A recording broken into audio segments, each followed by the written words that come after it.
Berita melaporkan seorang exco Kerajaan Negeri Terengganu telah ditahan oleh pihak SPRM atas kesalahan memberi arahan kepada syarikat berkaitan kerajaan GLC Terengganu untuk mengambil 2 orang anaknya bekerja di syarikat tersebut.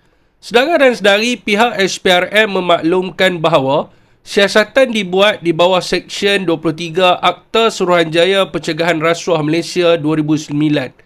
Iaitu kesalahan menggunakan jawatan atau kedudukan untuk suapan. Persoalannya yang timbul di sini adalah, adakah jawatan tersebut merupakan lantikan politik atau jawatan yang melalui temuduga dan proses pemilihan berdasarkan kelayakan, pengalaman dan juga kemahiran. Jika jawatan lantikan politik, maka seksyen kesalahan ini bukan sahaja terpakai kepada Exco Kerajaan Negeri Terengganu, tetapi terpakai juga kepada semua. Bagaimana dengan orang politik yang menjawat jawatan dalam GLC atau GLIC kerajaan?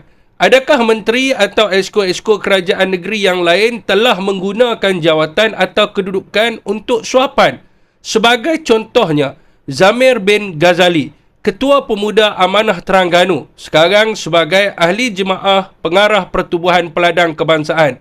Wan Mak Husin bin Wan Zain, Ketua Penerangan Pemuda UMNO Jeli, dilantik sebagai Pegawai Jabatan Komunikasi Komuniti JEKOM.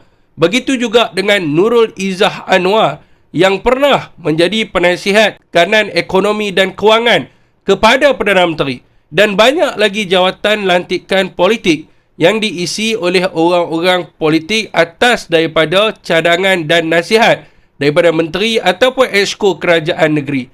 Adakah pihak SPRM akan menyiasat semua mereka ini kerana menggunakan jawatan atau kedudukan untuk suapan? Saudara dan sedari, yang kedua, jika jawatan tersebut melalui temuduga dan proses pemilihan dan exco ini hanya sekadar memberi pandangan dan cadangan tetapi tidak terlibat dalam membuat keputusan atau boleh bertindak menyebabkan kepada pelantikan anaknya, maka ini bukan satu kesalahan. Oleh itu, pihak SPRM perlu buat justifikasi penahanan